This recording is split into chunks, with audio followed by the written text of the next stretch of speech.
We're going to talk about some more players on this 2025 roster. We're going to talk about the downfall of some rivals of the University of Georgia and how hilarious that is. We're going to talk about all manner of nonsense today on the Locked On Bulldogs podcast, and you're not going to want to miss it next.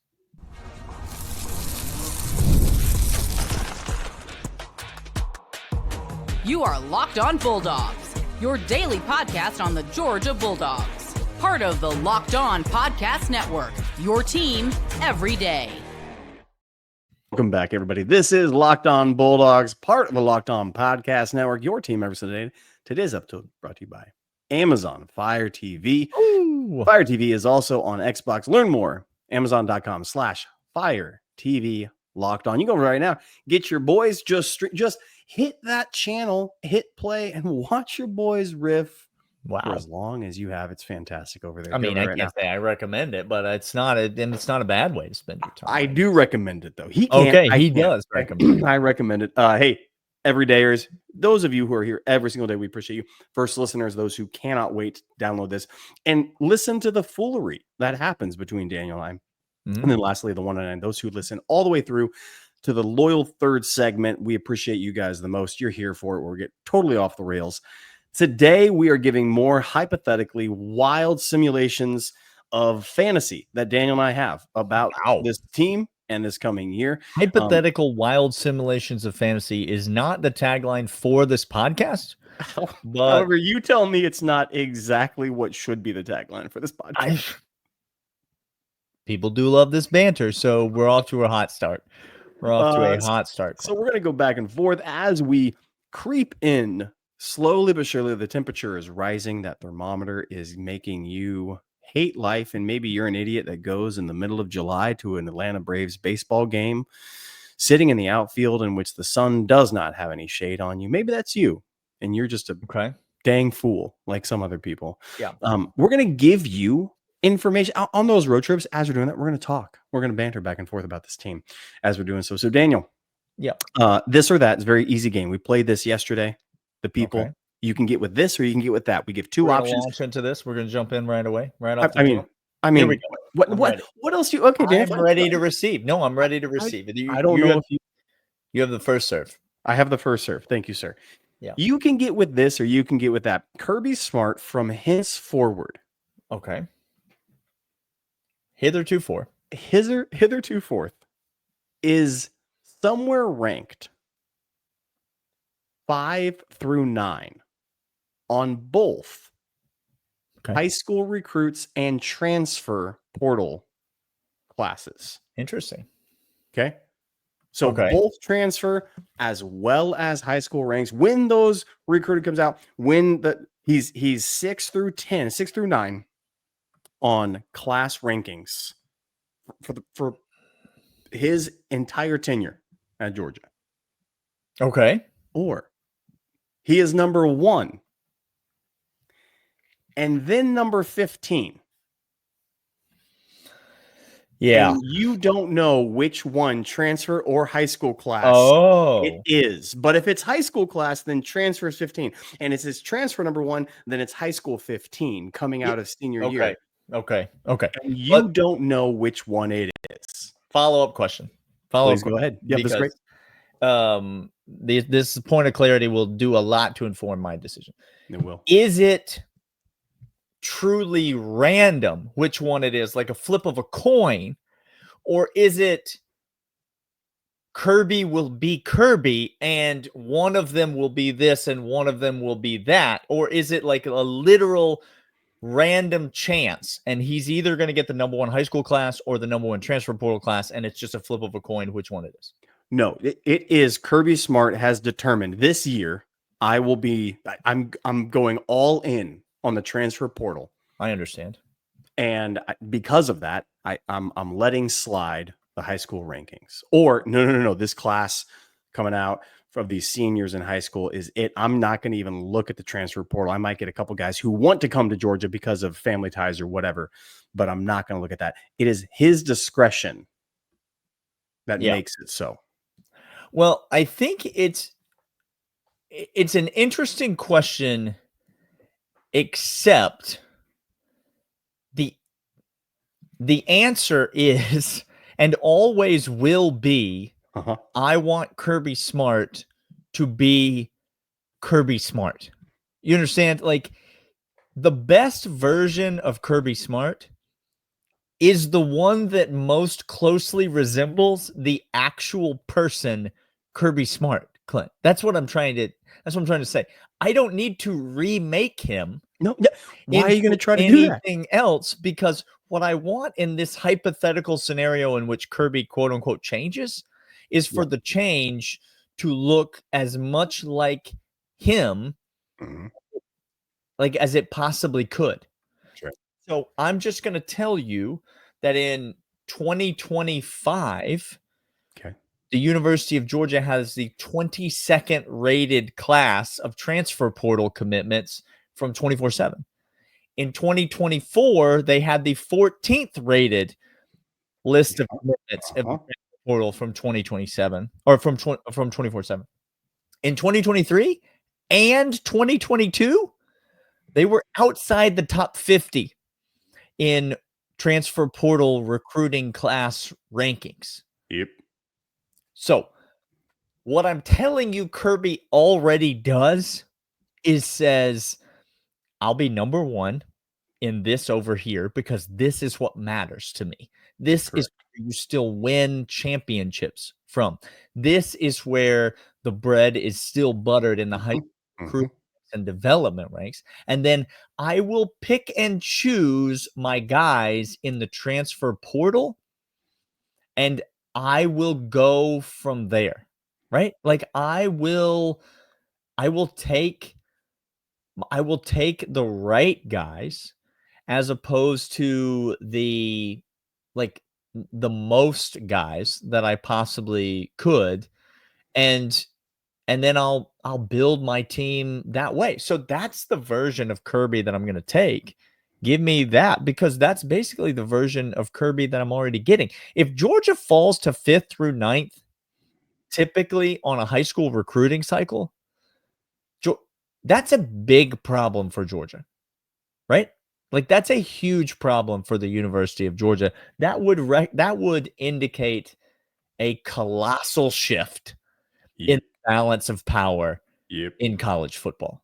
So yeah, give me the one where he's number one and the one that he clearly wants to be number one in. And then you can rank him whatever you want in the other one. But if he's top 15, that'd be great. That'd be great, right? And this is what's Lane Kiffin. Ole Miss fans, I went on Stephen Willis, by the way, do me a favor. Just go subscribe to Ole Miss. Stephen Willis, Locked On. He's a great dude. Fantastic. We love him. We do crossovers. He's one of our favorite guys. Went over, did a show for him because man is recovering from brain surgery, literally cancer, brain surgery recovery. I don't mean to draw a comparison that is near and dear to Georgia fans. Hoping you did, Daniel. But his melon was just Dewan Mathis style. Dewan Mathis. Just wide open for everybody to look at. For God and everybody.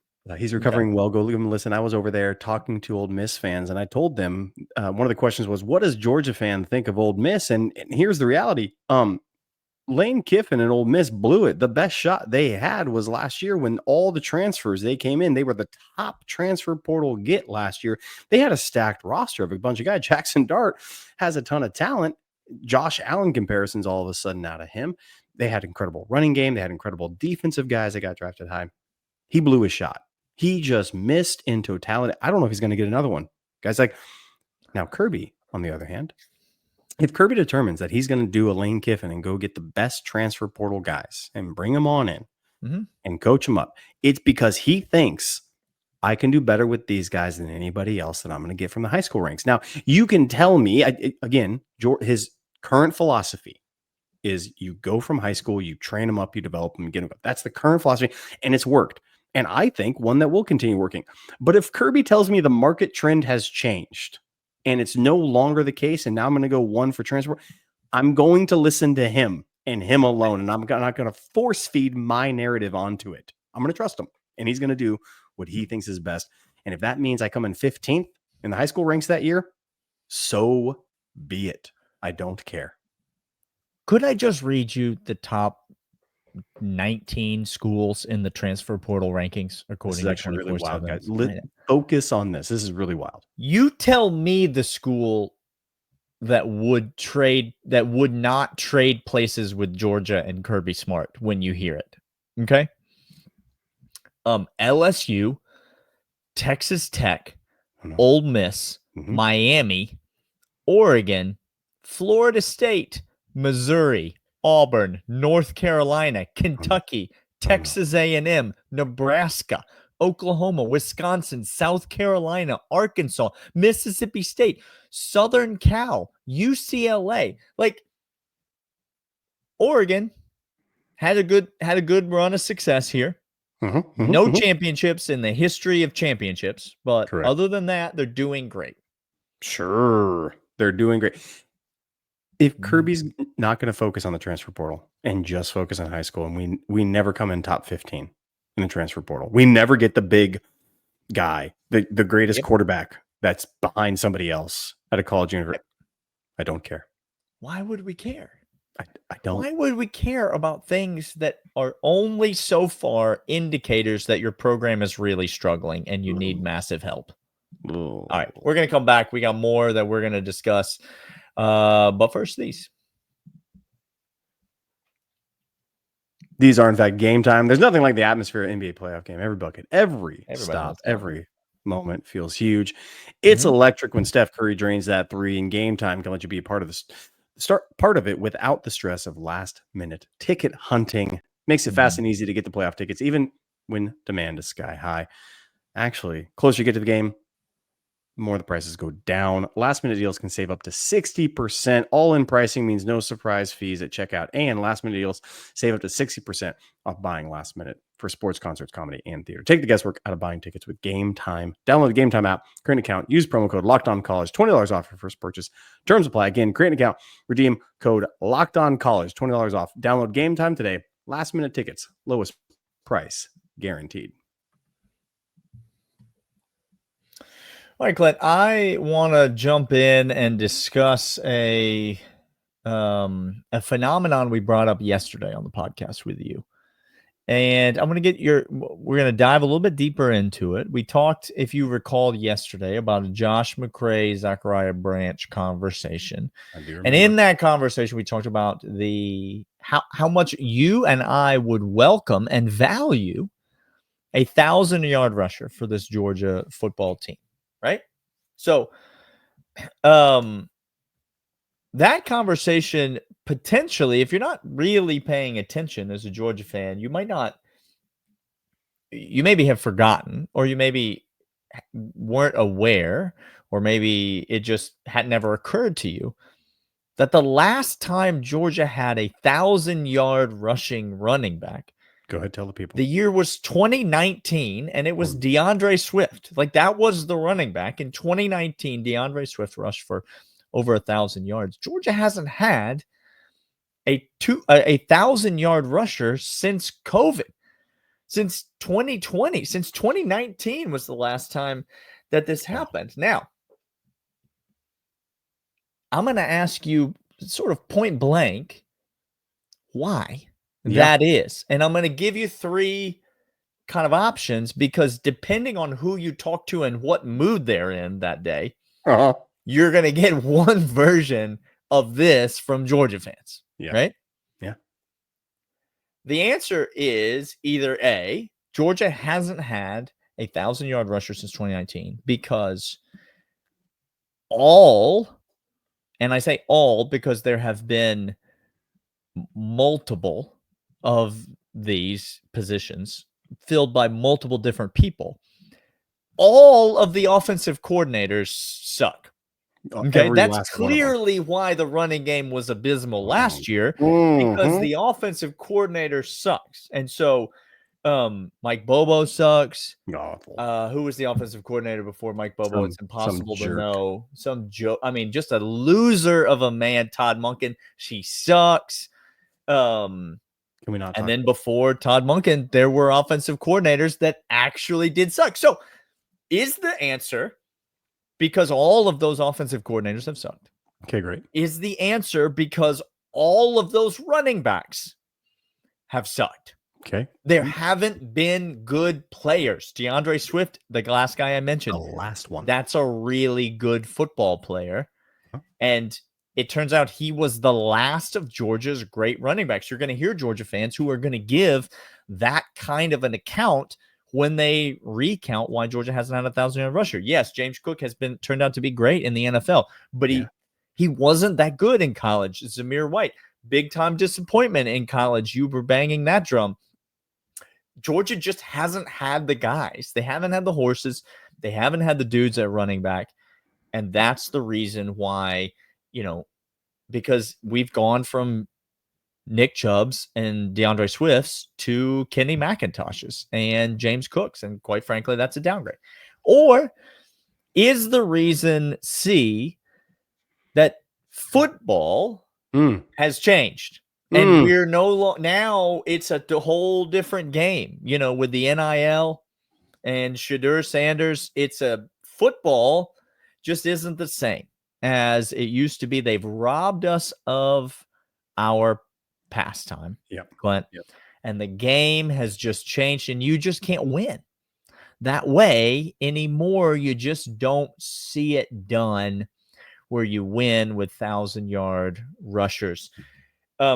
Or is it some other mysterious answer, Clint? But those are the three reasons I think you're going to hear Georgia fans kind of griping about.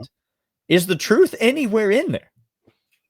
It's really wild because each one of these gripes, this is an old man get off my lawn argument in all three of them. Now, the liquid brain, the milkshake thick head cases out there. Yeah, will tell you that his name's Keith on Twitter. His name is Keith on Twitter, and I'm here for Keith, bro. I like Team Keith, all the way. That man, that's my guy. That's my guy, Keith. That's your guy.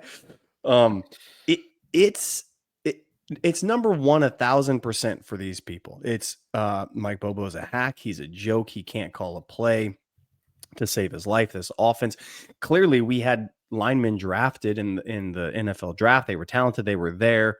Okay, that might be true. That we had talented guys drafted in the offensive line. But we could talk about efficiency. We could talk about grades of comparatively to other coaches, not just the rushing yards last year. And we could talk about why that was more specifically, but it is not as simple as that. The guys have to go execute after that. I'm going to simplify this down to Kirby Smart, how he would answer this. Daniel, if I was Kirby Smart, he would answer. His philosophy is Jimmy's and Joe's, not X's and O's. Go out there, and I don't care if they have the perfect play called against you. You can still beat them with any play. If I call ISO, if I just call I formation ISO, you can still gain a victory on first down and get 4 or more yards against whatever they do, because you can still physically impose yourself, mentally get ready, push you can't. Now it's not, you don't need to do that every single time because the law of averages is going to come back and bite you in the butt. I'm going to go how he would answer this. If you look at the roster and who led the team since 2019, as you so pointed out, Zamir White led the team 2020. 2021, the team led again, Zamir White, James Cook, Kenny McIntosh.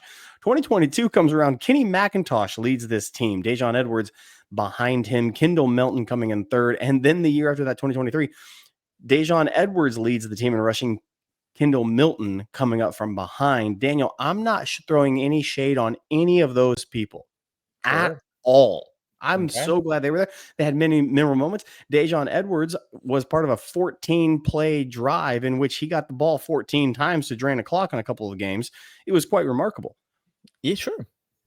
However, they weren't that good. Like, Mm. I don't know how to make this more clear. Kirby Smart would say it's the guys on the field that have to go execute and they have to play better. I don't care. It's talent, it's drive, it's want to, it's I love football, want to keep it going. A lot of those guys, injury bug bit for 3-4 years. That running back room looked abysmal and got hit by a couple more talented guys.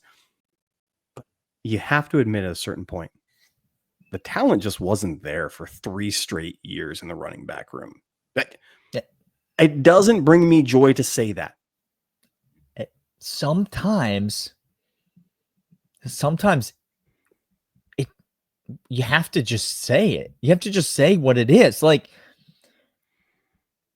again, I don't mean to keep beating this drum, but I love the tenacity and fight and competitiveness that I saw from guys like Dylan Fairchild and Tate Ratledge and Jared Wilson this 100%. year.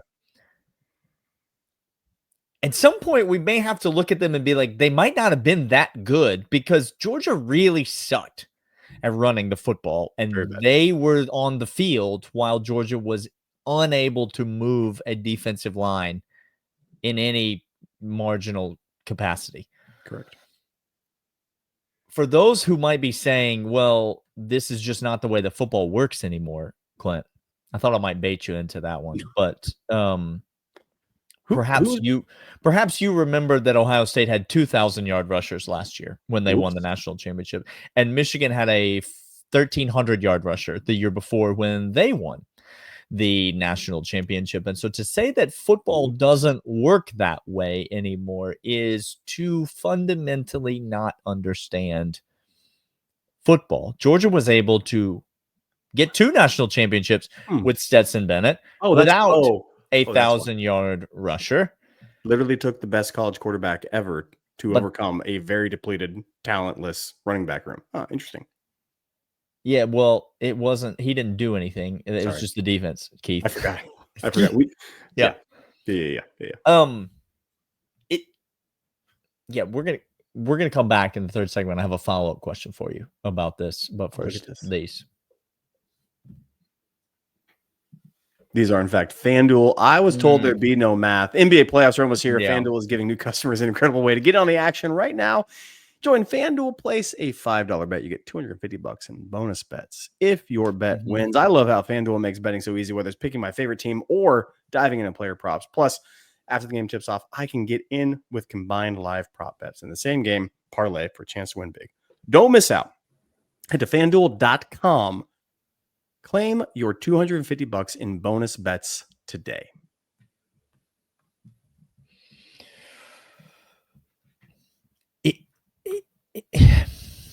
Welcome to the third segment, Clint. Here we go.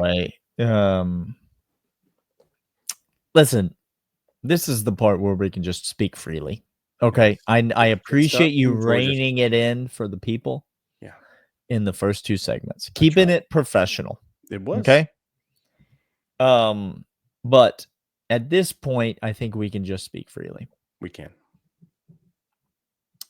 Does Georgia yet have a talented running back on the roster here at the University of Running Backs? So I've been told. It's going to pain some of you to hear this because I think the narrative is, and look, I convinced myself of this last year. I fell victim on the defensive side of the ball last year and the year before when I said CJ Allen was going to light the world on fire and he was the best linebacker in the SEC. Now he's a quality linebacker. I'm very glad he's here. He's going to lead this defense in a lot of ways this year, people. But I convinced myself he was better than what his level and ceiling is. I just did. He's Monty Rice more than he is anything else, and that's fine by me because Monty was a sure tackling machine at inside linebacker. Okay? Sometimes, not to put words in your mouth here, we conflate the best option. There it is. With really good. Because very often the best option at Georgia is, in fact, really good. Quite good, yes. But last year, the best option at quarterback was Carson Beck. Last year, the best option at wide receiver was Arian Smith. Look, you asked me a question. You baited me into emotional hell all of a sudden here, talking about the offense and wide receiver and Carson Beck. On yesterday's show, you asked me if I wanted to lose to Tennessee or Alabama. Consider this your retribution. Okay, thank you. I appreciate that. This is what's so wild to me. We are homers. We think Georgia's great, but we also have stopped. There's been a couple times we've gone over it, but we've stopped ourselves saying they're the best just simply because we want them to be the best. You can want CJ Allen to be the best, but I'm here to tell you, talent-wise on this team and production-wise, there will be other players who are better than him at inside linebacker. Yeah. If you look at running back, I know Nate Frazier has tremendous talent. I saw glimpses of it. I really did.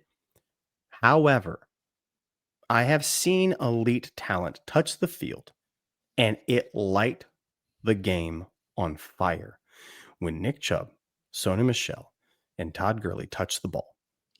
You couldn't deny what those guys did. It didn't matter. They didn't have to gear up. They didn't have to warm up. They didn't have to acclimate. They touched the field. They grabbed the ball, and it was electric. DeAndre Swift is the same type of back, by the way. Yes, sir. Thank you. DeAndre The Swift. last 1,000-yard back for Georgia. Yeah. Nate Frazier has shown glimpses of that. And we've said he's probably the most talented on the team. Last year, he was the most talented on the team. It's a question mark if the room has switched over to talent filled again. You don't know, and I don't know. And if the reports out of camp are that Bo Walker is electric, he could just be that dude in the likeness of all the guys we just talked about. Could be. But I'm a little nervous that his name is being up there. We took a transfer guy, and I haven't heard Nate Frazier be talked about in great light so far this spring. I just haven't. I don't know if we're there, Daniel. And that's Isn't it odd? I mean, isn't it? It just, something about it feels odd, right? Like Georgia should be better at running back. Like the feeling that I had, Elijah Holyfield, when I saw him come on freshman year to the team, I put a lot of stock in him. And then I saw him run a couple times and I was like, oh, he's good. He's very good, but not elite. Okay. Didn't have the breakaway speed, didn't have the big gains. We saw then DeAndre Swift hits. I see that 1 foot in the ground and go, and I go, there it is. That's the guy. When you get eyeballs on, we haven't just had that hair on the back of your neck standing up feel, Daniel. And we should. Like, that's how we've made our bread and butter for so long. We should. Yeah. And like the only, and I want to be really careful about how I say this because I trust, especially late in his career, I trust Kirby Smart's ability to evaluate players a lot more than I do Nick Saban's. Like, especially late in Nick Saban's career. Like, yes, I think Kirby Smart has got it. And so I'm going to default to and trust like what I saw from, you know, what Kirby Smart sees in these players, right?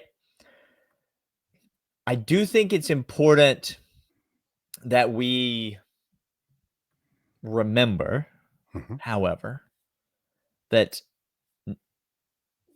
Georgia hasn't had a running back as highly recruited as Nate Frazier since DeAndre Swift. Correct. Like none of these guys that we're talking about were top 5 running backs nationally. Georgia hasn't had a top 5 running back nationally other than Nate Frazier like since 2018. Yep. So that's a long time that Georgia has just frankly not been getting the best guys. And I don't know if you remember, but there was a moment on game day last year when Nick Saban said that Nate Frazier was the number 2 back, according to 24/7 Sports. Yep. And Nick Saban said he had him as the number 1 back on the board in 2024, that he was the number 1 guy in his mind, the best running back in the country. That makes me feel like he is he's cut from a bit of a different cloth, right? Like Kendall Milton, who Georgia fans were really excited about, was the 9th rated running back in the country coming out of high school.